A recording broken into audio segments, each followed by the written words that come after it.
that not happen? Like what's kind of the function of not, each guy being in charge of their own position and kind of send guys in? Like, how does that happen kind of in the game where, maybe guys have too many players playing 80%? Yeah, for sure. It's a great question. So first it starts with players earning the right to play right from a practice standpoint. We've had a number of guys do that. And then it's from a coaching standpoint saying, okay, I'm going to commit to, pre-planned rotation no matter what happens game flow wise, right? So what happens sometimes is the game's tight and you leave one guy in there for too many snaps, it's a one-score game. But yeah, we have to commit as a staff. We talk about it a lot, but there's guys who have earned the right to play and need to be in there for sure. Jeff on your right, and Todd. Morning, Coach. How you doing? Good, how are you? Hey, want to get your thoughts on Tagovailoa, especially, he turned 23 in February. He's not an experienced guy, but he's an older guy. How does his experience and his overall physical maturity impact the number of things he can do on Saturday? For sure, I think experience, familiarity with the system, and then has seen a lot of different defenses too. So that I think guys are harder to rattle. When guys have played a lot of snaps from that standpoint. But a really talented guy. He can throw it, he can run it. He's off schedule scrambling. He can do a bunch of really, really good things. So regardless of how old, young from there, he is a really talented football player that has played a lot of snaps. And when you came to assess the issues with Irons being able to be as productive as it was out running the ball, what diagnosis did you come up with? What fix, and how do you apply it though to the next quarterback with when Tagovailoa can keep the, unlike Irons, he can keep the play alive with his feet behind the line of scrimmage, which is a different element. How do you kind of apply that lesson? For sure. So it starts with design, right? So what's the intention of the game plan going in, and what is the amount of pressure and risk involved at times versus not, right? So that's as a staff we talk about that, right? So if you look at from the game, there were times that we took calculated risks to create pressure and it resulted in takeaways. There's times that we did that as well and we weren't as disciplined as we needed from a rush lane standpoint, right? And then you don't have eyes on it from there. So I always take full responsibility for everywhere. What's the design, and then how well is it executed to get the result that you want? And we know we've got a big challenge on our hands this week from a quarterback that can create off schedule. And he can run the ball, he can throw the ball, and then he can do both those things. When it all breaks down. So we have to be really disciplined with the way that we're containing the quarterback for sure. Daniel on your right, and Zach.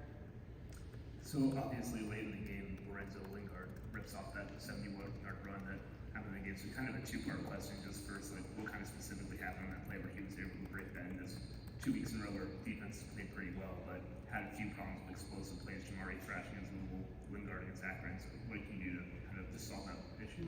Yeah, for sure. That can't happen in that situation. 17, 10, 4 minutes left, right? With your defense out there expecting to get stopped. We were in a one-gap control defense, and we lost the gap, and we weren't able to get the ball on the ground.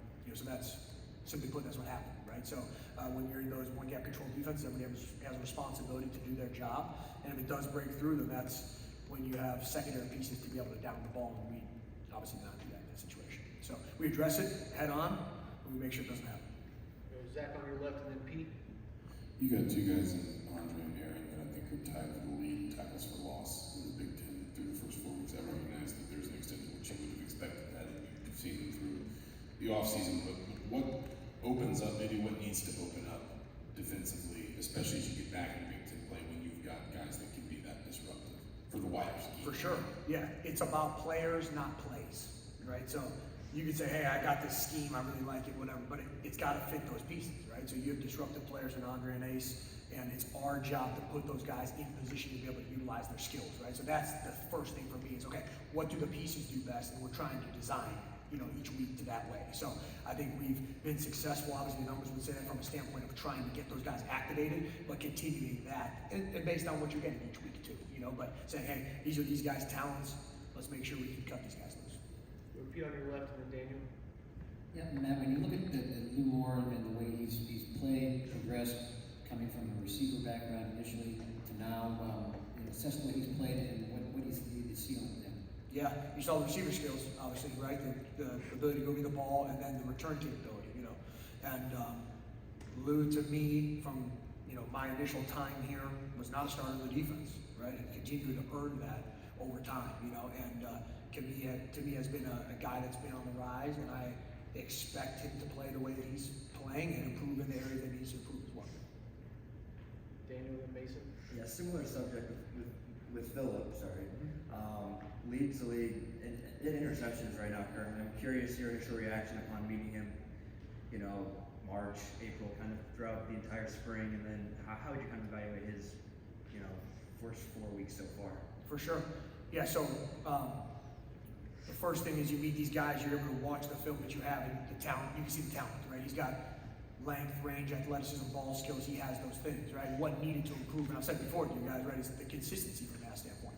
And he's earned that, again, not a guy that was a starter at first, right? And has earned that because he's been consistent at practice. So like, if you talk about a Lou or you talk about a Phillip, like the performance doesn't surprise me because it's what happens at practice, right? So if there's a breakdown in practice, there's a breakdown in the game, right? If there's good things in practice, there's normally good things in the game, you know what I mean? So we can predict from that standpoint, but those guys have been productive on the football throughout camp, and those are probably the guys that have the most interceptions in, you know, every one of our practices from our defense, right? So that's happening in games. Mason and Seth. Looking back to both the Louisville game and then Saturday as well, you mentioned that in the Louisville game there were some individual breakdowns that kind of brought down the entire unit. With a couple, specifically in the defensive backfield, facing a pass-heavy offense like Maryland has, what has the film shown as to why some of those breakdowns are happening and how can they be contained? From our film? Yeah. Yeah. So, yeah, I think you have to be very objective and call everything out for exactly what it is with the guys. You know, like, I try to be a truth teller in their life with everything. And you say, okay, the only way you have great defense is you have 11 pieces functioning as one. So you're operating like a machine, right? Any breakdown, you know, in a car and whatever it is, then it doesn't function as well as it can, right? So effort covers up some of those mistakes. There's mistakes on plays that look like successful plays, right? But there's effort, and there's swarm to the football and mentality, and that can cover some of those things. But you can't have breakdowns. Every man has to be doing their job to the absolute best of their ability, and you call those things out. And then it's our job from a schematic standpoint when we're asking guys to do, hey, what's the functionality of that, right? So we take all the responsibility for every little bit of that. Trust me, it's never put on those guys. You know, we're demanding of those guys, but we own it as a staff. And anything that happens, it's me, you know. And I tell those guys on game day, they own their attitude and effort. I own every single one of those mistakes, you know, if it happens, because we have to get ready for the show, obviously, you know. And so we call those out and we keep addressing it, and we keep getting better every single day at what we do. Seth on your left.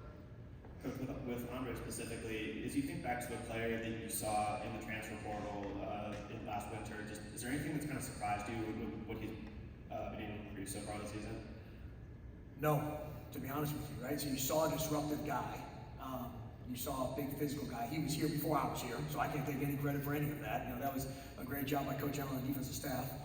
But you saw a guy that to me is a special human being that cares. You guys know him from interviewing, right? That was a special guy who's going to give you everything that he has, but is a big, strong dude between the white lines, right? So you've been able to see that, and you've seen the physicality and the negative plays that he's able to create. So no, it doesn't surprise me from there. And I think the biggest thing for us is, you know, how we continue to put Dre or whoever is in our defense in the best position to be successful. Anything else? No? Thanks, Matt. Thanks, guys. Appreciate you.